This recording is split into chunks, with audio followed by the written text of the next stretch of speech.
Okay, so birth history. Yes. Okay. So my first baby was due in August of 2013. And when I was about 32 weeks pregnant, he was actually a preterm birth, which is, I think, a very traumatic experience to go through. I realized in my visits at just traditional like OB visits that I was sitting for about an hour or 2 hours to be seen for 15 minutes, and realizing that the connections I had created were with my PA. At about 18 weeks, I realized she wasn't going to be at my birth, and that was difficult to come to terms with.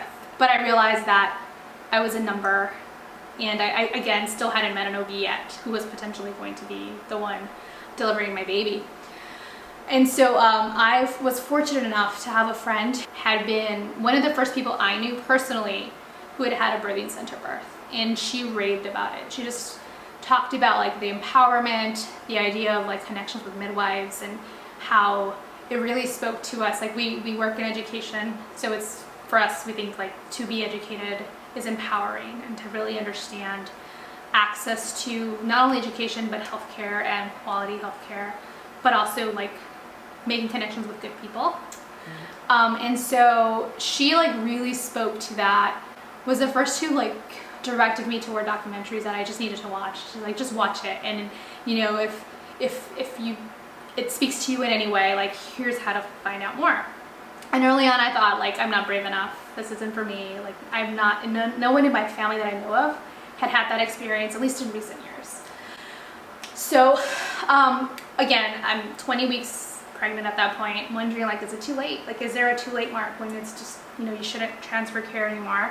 But I think part of my experience in college of just like learning how to survive and also persevere was like, well, it doesn't hurt to learn, ask, and the worst I can hear is like, no, it's too late.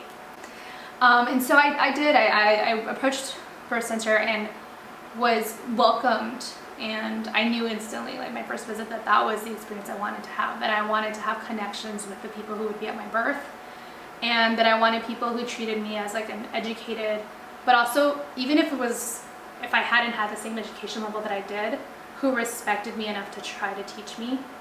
And so I thought that was really important. I did mention like he was a preterm birth, so I didn't have a birthing center birth. I was working in Houston at the time for the summer, and it was supposed to be a small stint, short enough that I'd be back and we'd be fine. And I went into labor at 32 weeks, 4 days, completely thought it was false labor. Thought that, you know, if I stretched, if I stood up, if I did something, I would be fine. It wasn't until I was like on my hands and knees and I realized I couldn't keep a conversation that it was like, oh, this might be something more. But even through that, I felt comfortable enough to call my midwife and say, hey, I think I might be in labor. Like, what do I do next? And so she and others got on phones with midwives in Houston, and they just started calling hospitals, figuring out which is the best hospital to go to for someone who they knew didn't want to have a lot of interventions, who they knew would respect like just me as a person, as an individual, and as a first-time mom. Well, and a lot of 32-week babies get C-sections because it depends on the hospital and the preference of the physician. Because when I did get to the hospital, I was 8 centimeters and fully effaced, and so they at that point were like, there's no way to stop this, like you're having this baby today. But one thing that caught me off guard was, although the hospital had been lauded that I went to as pretty midwife friendly, or not really big on interventions that were unnecessary, the moment I mentioned I had a midwife, or that I was in midwife care, that just struck a lot of doubt in the professionals that were supporting me at the time, in the medical professionals. Wow. So they started to wonder, like, well, maybe, like they were trying to do an ultrasound at the time, but I was like having contractions. They were nervous I had high blood pressure, but I mean, if I'm well into labor and having contractions, I'm probably gonna have high blood pressure. It's gonna go up some. And so, or higher than normal. And so they were pretty convinced that he was sizing at 27 weeks. And so my dates must be wrong, and they were probably wrong because I've been working with midwives. And so there was just a lot of just, you know, pushes, but I do natural family planning. My dates were accurate. And so I kind of like pushed that out. at the time my husband wasn't there yet. He was actually supposed to meet me later in the week. He was going to be up with me, and so it was just a really scary place to be, where like I had like my birth plan kind of went out the window. But I remember like laying there and just being told like this baby's coming now, and just feeling like a pit in my stomach, unrelated to the pregnancy obviously, but a pit, and just like, is he gonna make it? Is everything gonna be okay? And I do remember the attending at the time just asking me, would you like an epidural? And at this point, like, they just told me I was 8 centimeters, pretty effaced. Yeah, and I remember saying, no thank you. I also learned that I don't lose my manners when I'm in labor. And I remember saying, no thank you.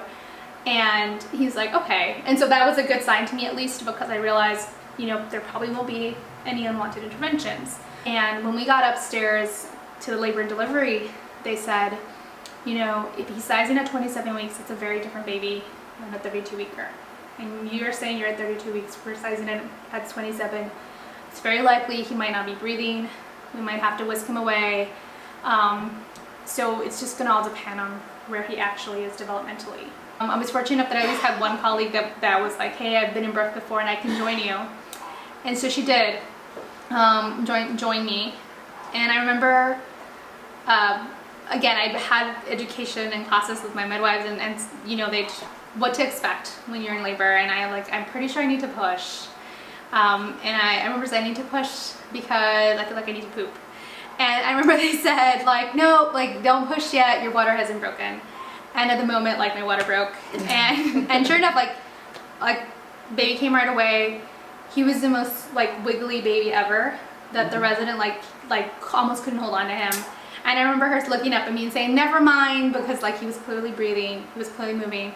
Because they had explained the scenarios, like if he's not breathing, like NICU was already there, like the neonatologists were there, everybody was ready, and so they were ready to either whisk him away or let me have at least a moment with him. So what it turned out was that he was a growth restricted baby, which is why he was sizing so small. So I did get to at least take my first picture with him and see him for a little bit before they whisked him away. He was breathing on his own, so he was put in the incubator, and he did have a CPAP like mask. Right. But it was really just to like push. They weren't pushing any kind of extra oxygen. It was more to create pressure so that he could be breathing on his own like he already was. But one of the things that I know did happen, and I've shared this with you before, is that when I arrived to the labor and delivery room, I was hooked up. And I remember just like wondering, like, why am I hooked up right now? So one of them was the blood pressure cuff, which is pretty typical. But on the other arm, I looked up and I realized that I had been hooked up to Pitocin. The Pitocin felt like a breach of trust, because that was me being forced to be on a medication that I didn't think I was going to be on. And no one even informed you that they had started it just happened. And so when I like later on rationalized this, it's just like a checklist, like what is potentially the way they work on that at their hospital, or the way they just, you know, deal with labor and delivery. I will say that I was really fortunate because that hospital has a milk bank. And so I was really doubtful I could nurse. I was really doubtful because my mother had a nurse for very long. She'd been very successful doing it. My cousin hadn't been able to, and she'd recently had baby. My aunts, my grandma, like a lot of folks in my family hadn't. At the birth center, I had learned a lot about lactation, about things to try, about, you know, la leche league, like ways to persevere that I wouldn't have known about on my own. And I remember at about 7 p.m., he was born at 4:22, at about 7 p.m., a lactation nurse came in. She came in with like hospital grade pump, asked me if that was something I was interested in. Of course I was, and so she instructed me what to do. And starting that moment, like every 2 hours I was pumping. And so he received donor milk. That was some of the first milk he received. But so once I had enough supply, they started to use my milk instead of donor milk. But I'm really thankful of those opportunities. We had our own suite, and people could stop by at any hour of the day. So like my parents drove up did the 8-hour drive or like the 6-hour drive, and were able to come in at like 11 p.m. and see him and visit with him. See, and that's not allowed here in the Valley. That's not typical in the Valley, which is why I think like it was very serendipitous for me to be where I was, like to be in Houston and to have access to that. And I was really thankful because I knew of like friends and family who had like preemie babies or babies even more early, who like the thought of like I'd have to walk away from him and like not visit and like just like come and nurse and then or drop off milk and vice versa, like to me felt really sad. And so there was ways I think that I saw lots of silver linings in that experience. We were there for 30 days and like I said, in a very exceptional layout that had I been in the Rio Grande Valley, like that wouldn't have been my experience with him. Well, and baby thrived pretty good in 30 days. He did. That's amazing. He did, because the big push was that he had to hit 5 pounds, and they were really big on like he had to take formula to gain more weight because he needed the extra calories without expending so many calories trying to nurse. Right. And I remember like it wasn't even because I think formula is bad. It just wasn't my plan. And I remember I had to make the tough call of like I want to go home. And I want to go home with this baby. I don't want to be here for 2 months. And so I remember like just feeling like, okay, let's do this. And I think he probably had 3 formula bottles before it was like, okay, now we're leaving, because he was able to hit his mark. But I also remember, which I think is also extraordinary, on day 2, if I'm not mistaken, lactation consultant again came up and I was getting to hold him. And she said, we're gonna try to see if he latches on just for practice. Like it's not for nursing because it would expend too many calories for him to try to nurse at this size, at this age right now. But we're gonna try. He's probably, like as she was saying, he's probably not going to latch like he latched on. And that to me was just a really big sign of he's gonna be okay. He's a fighter and like we're gonna be okay. When I talk about the beautiful side of things of just like, I think a lot of it is like rose-colored glasses too, because he's your first. Like it's just the experience of like, I have a baby now who is thriving. Things could have been really bad. Mm-hmm. But I like mentally took notes of the things I didn't want to experience again if I never had to. And so I knew I didn't want to have Pitocin again. I knew that I didn't want to have to give the baby formula if it wasn't my first choice. Like there's a bunch of things I was like, if I don't have to do these are things that, at least for me, like if it's not part of the birth plan, like I would love to honor that, right? But it also highlighted that there are true medical emergencies. There's like a time and a place when it makes sense to get yourself to a hospital, I'm thankful that I was at a hospital. My second pregnancy, I was able to have a birthing center birth, and that to me I think spoiled me, because I realized just how empowering, how beautiful, like convinced that my body hadn't messed up the first time, that there was just like a lot of extenuating circumstances that led to where we ended up, but that my body could take a baby to 40 plus weeks, and that, you know, same length of birth, found out that 8 centimeters is my lucky number, because when I showed up at the birth center I was 8 centimeters and pretty effaced, and so I was just like 2 hours later I had a baby. And it was a water birth, and I remember being in there and being told like, Julia, you know, you should probably get out of the water, sometimes labor slows down and you're in the water for too long. And I remember being like saying yes, yes, yes, but never getting up, because I just kept feeling like, but the baby's coming, like I know the baby's coming, right in my head. And again, like just really feeling the honor of like being honored. And so even though I was getting a suggestion from one of the midwives, like no one forced me, like no one was like, okay, now we're moving now. And just having that space, you know, we're there in this very sacred space of just like a bubble of being able to have a baby and not be forced, being able to drink water when I need it and not be told I have to like stick to ice chips or something. Bobby could get a better view. Bobby could get a better view. I also, at the time, there was two midwives, 2 RNs, and I think that really bucked this idea that like midwives aren't prepared or don't think about just your birthing situation / team, your attendants who are there. In my first pregnancy I learned, or my first delivery, that at transition I tend to vomit. It's me, and that's how I know like, oh, I'm almost there at transition. And so this labor and delivery was like no different. Got to transition, it happened. Out of peppermint, they gave me a peppermint to like get that taste out of my mouth. And I remember like when I was doing the peppermint, I just like took it out of my mouth, put it on the pole. And one of the RNs started to reach for it. And I have like eavesdropping eyes because I was a teacher once, and it helped me as a teacher, or eavesdropping ears. And I remember just hearing the midwife whisper, leave it, leave it, leave it. Right. because she just didn't want my space to be invaded. Like, she knew I was navigating that labor and doing what I needed to do the way I needed to. But even being able to move hands and knees, back on my back, hands and knees, let me like sit for a moment. Like, that opportunity just felt great because you're relieving your own discomfort and just really finding what works for you. And I remember just thinking, like, this is so great right now. And I was like, obviously in labor pain. I'm like trying to pretend that you don't feel pain when you're delivering a baby. But just being able to move around. And so my mom, who I, again, reportedly did not want to see a birth or be part of a birth, didn't realize like I was as far as I was. And my dad had already fallen asleep in the back room, so I had my older son. And one of the midwives actually caught a picture of my mom at the doorway, smiling as the baby's coming out, as the baby was being born. And mom just happened to catch it. And they happened to catch her reaction to it. And like, the reaction, she was like so satisfied. She was just so like, and it's not like she was calm and just like nonchalant. It was just like you could see a sense of pride but satisfaction because I was okay, baby was okay.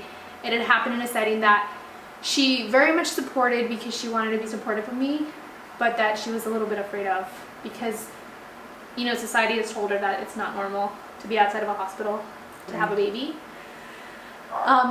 And so that to us was just great, to be able to transition to a bed, not be rushed out, to be able to have skin-to-skin contact and delayed clamping of a cord. Like, all of those experiences were new to us.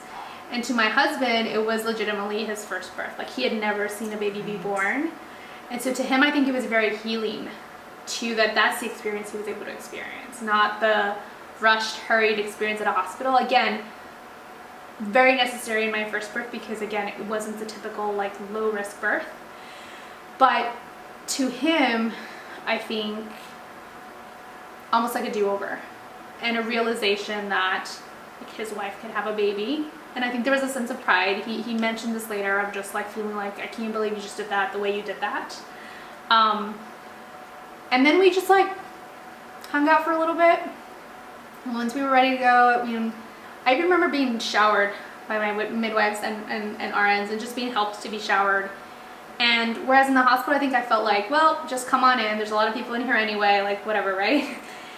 I think at the birthing center, I felt a sense of just like delicate hands that were just continuing the care they'd been giving me this whole time.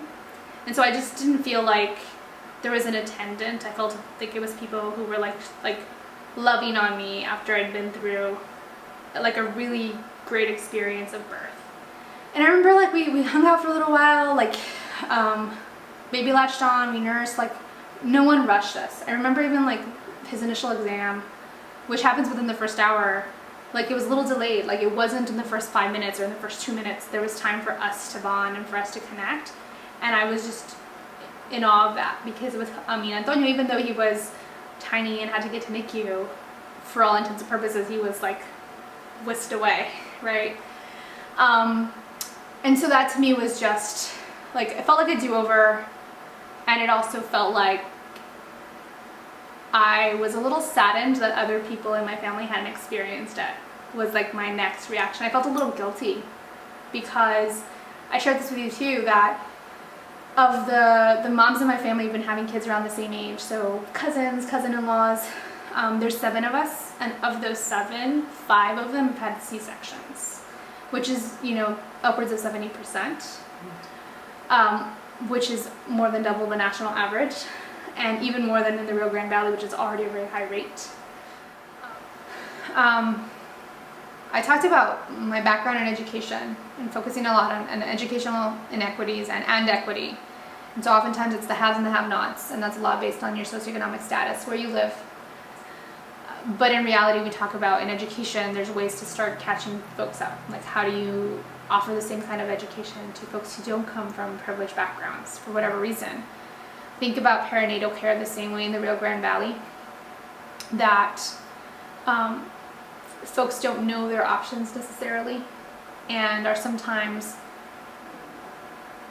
I don't want to say tricked, but misled to believe that there's only one pathway after you've had a C-section. Right. And I think that has definitely, like from what I told you earlier about the 70%, those 5 of 7 of us, that once they had one, 4 of them have had multiple births and all of them have had repeat C-sections, but there was never a pathway for them that they could have a VBAC.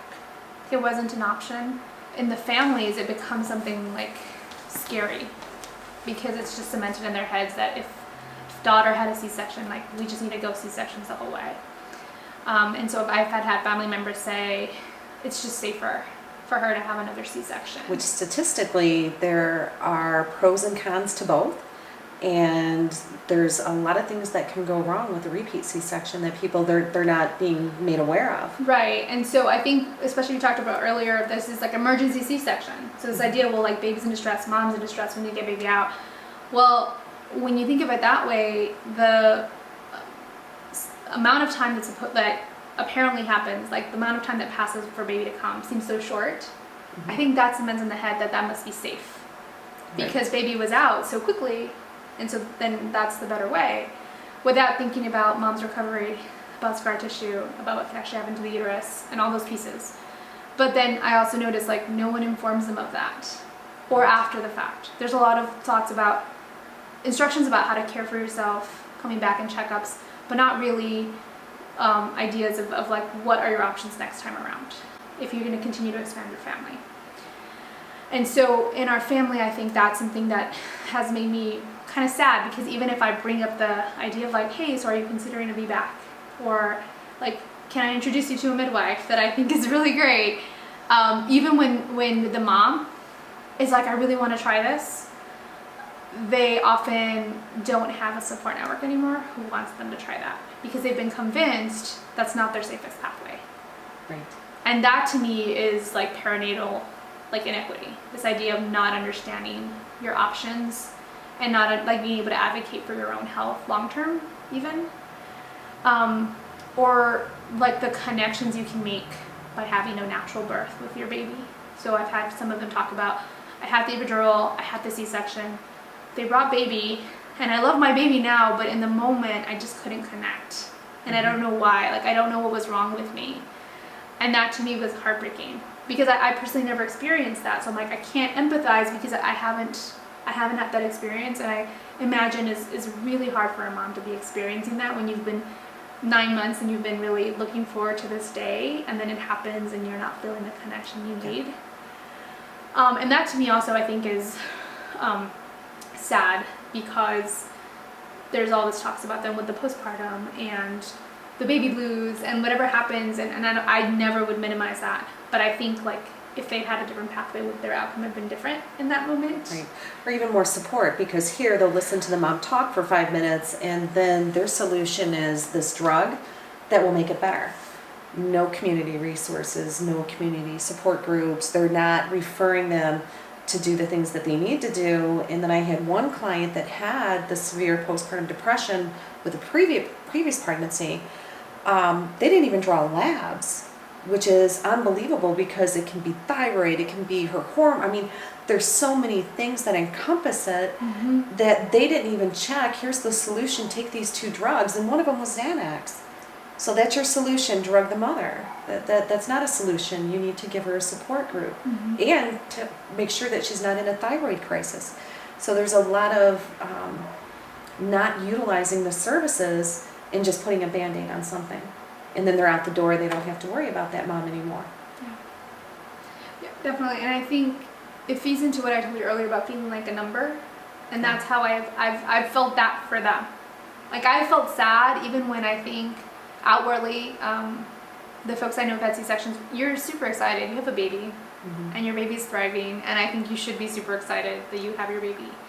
But I do feel a little sad because when folks talk about having an old placenta or the idea that you were too small and you can't have this baby. The too small. The can'ts to me like makes me really, I think it's beyond sad. Like it really upsets me because you're trying to convince a woman that she can't have a baby the way we were meant to have babies. And you're not reserving C-sections for the actual emergencies, for the actual like need. The time, the clock, the ticking clock, I think is the other part that really bothers me. This idea of like, you've been in labor too long. Right.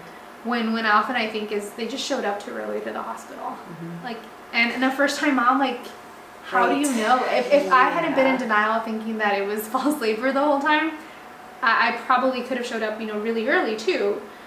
In my case, for my first, it probably would have been good to show up earlier. But I do think, of moms that, oh, I had a pain, I'm gonna go now, and then you're kind of stuck because now let's Right. get you induced. And Especially, let's get you going. if you're 38 weeks, it's a Monday through Friday, you come in at 10, oh, you're 2 centimeters, they put you on the monitor, they're seeing, contractions, but are they contractions or are they Braxton Hicks? That's the thing. So it's not even been 30 minutes and your doctor races over because he wants to get over there. He checks you. Oh, you're in labor. Let's break your water. Half the time they're breaking your water while they're saying it. It's not even this is what I would like to do. Can I get consent? And then they start Pitocin when in reality, if they would have checked the mom an hour from that, she was most likely still going to be dilated the same and she should have been sent home. Drink some water, go eat dinner, go to a movie, go do something fun. You do a labor dance for a couple of days that goes back and forth, and it's not even a labor dance, it's really a Braxton Hicks dance where you go back and forth, and then eventually what happens is the contractions shift. That's when labor begins, and no one will mistake the shift. Well, I think, so I tell you how my second birth was the do-over. It was a chance to do things like my husband experienced it. And I remember that morning. So he was born on a Saturday, like early morning, 4 a.m. of a Saturday morning. But I remember the Friday morning, and I remember telling my husband, like, baby's coming today, tonight, or like sometime tomorrow morning. And I remember he like freaked out. He did not, he's like, what do you mean? Like, how do you know? And I'm like, I just feel different. Like, I feel different. And I can feel baby low, and I'm like, I feel like baby's coming. And he's like, so do we need to go now? Like, he was really like, what do I do? And I remember telling him, like, look, when it starts to happen, I'll let you know. Like, don't worry. Like, I kept calm for him, for his sake, because I had already had a baby before. And I remember telling him, like, don't freak out. Like, let's just get through the day. Like, I'll let you know. Like, I wouldn't not let you know when it's time. And I remember telling him, like, okay, I'm going to take a shower. And I took a shower because I was getting, a little fatigued, but also feeling like, okay, I'm getting ready. My body's getting ready. And I remember telling him, like, okay, it's time to take the baby a shower, so my older son. And so he took him a shower, and then he's like, okay, like, are we going now? And I was like, no, not yet. To your point of my contractions were there, but they weren't strong and hard, and they weren't really close yet, right? I was starting to, like, kind of time them myself and consistent. And so I remember telling him, time went on, and I said, you know what, you should take a shower, but make it quick, because my contractions are starting to get a little bit stronger and closer together. And I remember, like, calling the midwife and saying, who was on call, and saying, hey, I'm coming in, my contractions are pretty strong and hard, about 3-4 minutes apart, I'm coming, and we're on our way. And we arrived, and How long was the drive? it was a 35-minute drive. From Edinburgh? Yeah, and my husband was driving speed limit, even though it was like 1 in the morning, 1:45, and I remember just being like, can we go a little bit faster? And it wasn't because I was, like, in a lot of discomfort. It was just like I knew I was gonna have a baby soon, and I didn't want to have a baby in the car. And I remember him being like, what if I get pulled over? And I'm just like, are you serious right now? I'm in labor. I'm pretty sure they'd have some kind of grace with us. But we got there. It was a 30-35 minute drive from Edinburgh to Westaco, and I remember arriving 1:45.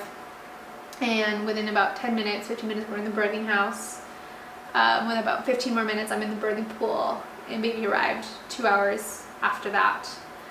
And I think of just, I told you about that experience. During that pregnancy, my second pregnancy, I was diagnosed as gestationally diabetic, but I was considered high risk because I'd had a preterm birth.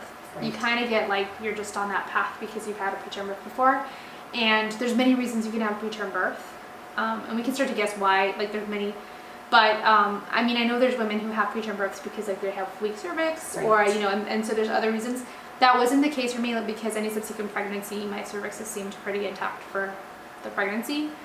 But I'm still, that's a label that follows me because my first baby was a preterm birth. But then I was gestationally diabetic.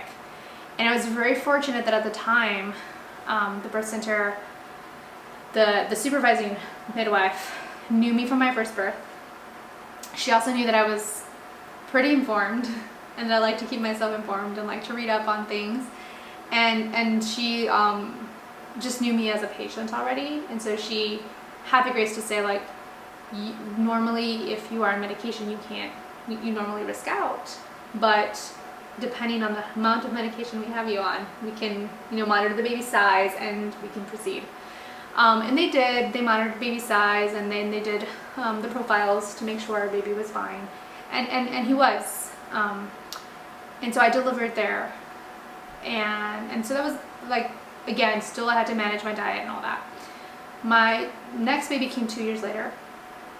I was gestational diabetic, and I wasn't surprised, because even one of the other midwives had said, you're probably going to be diabetic, like if you already were, and it was caught really early on with my second, so that you're probably going to be pretty like predisposed to have it again, that condition.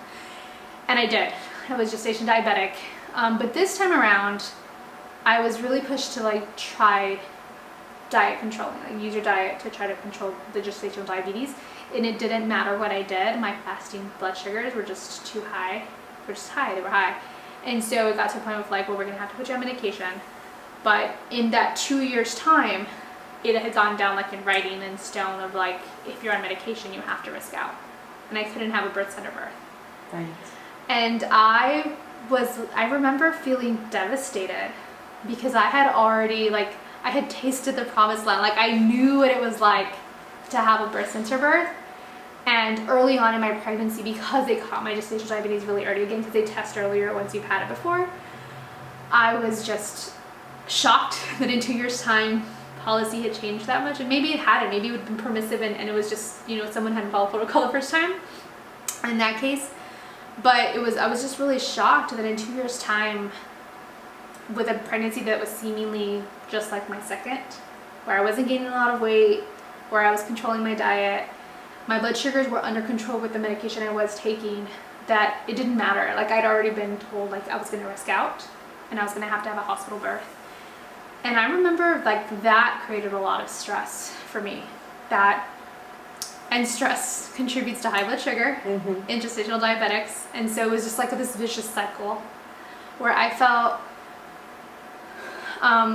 not like I'd had the partnership I'd had before, where of really, like, navigating gestational diabetes and my pregnancy, but also being trusted that I knew what was best for me. And not because I think I know it all, but because, like, I was trusting my body and doing the things I'd been taught to do by them.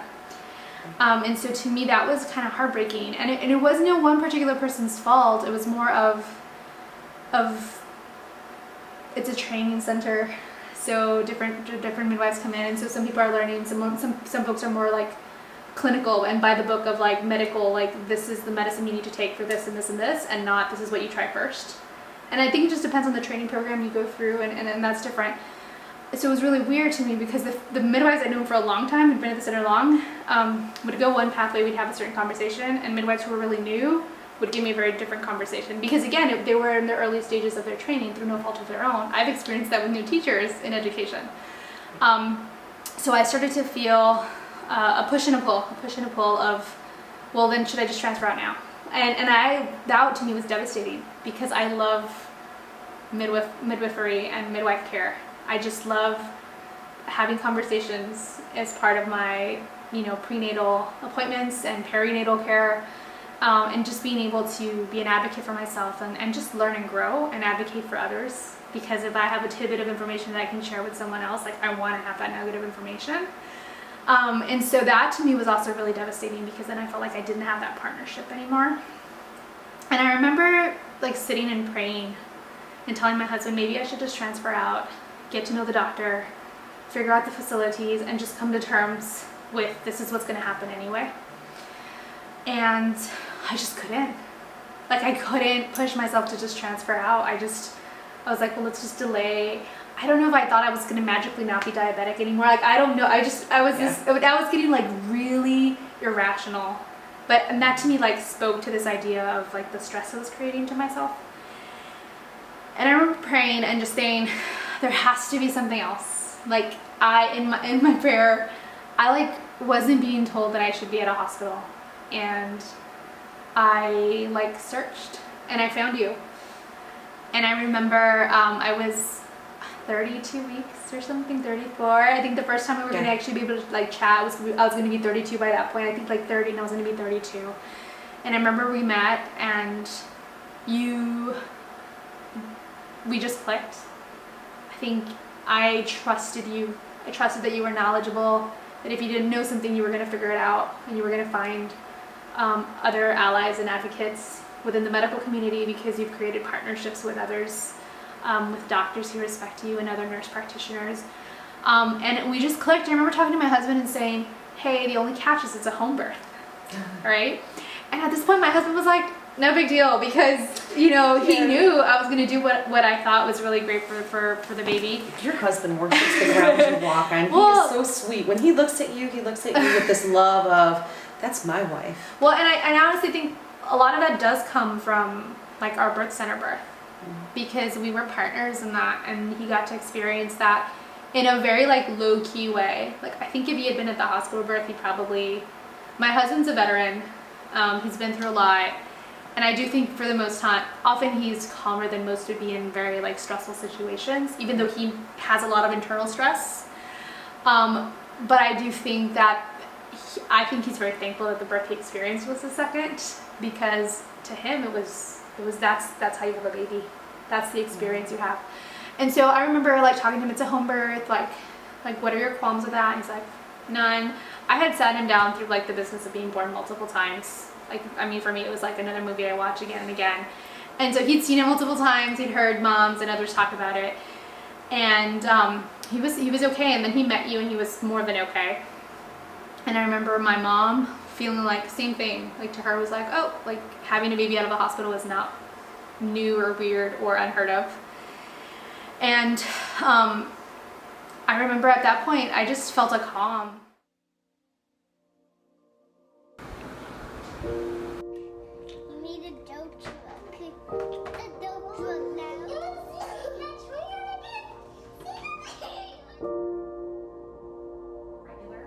And he said, we can't. She'll be dependent on the pen. And I was like, based on what?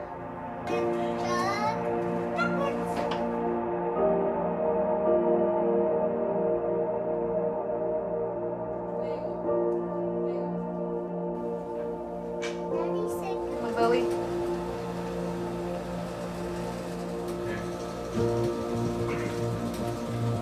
Questions?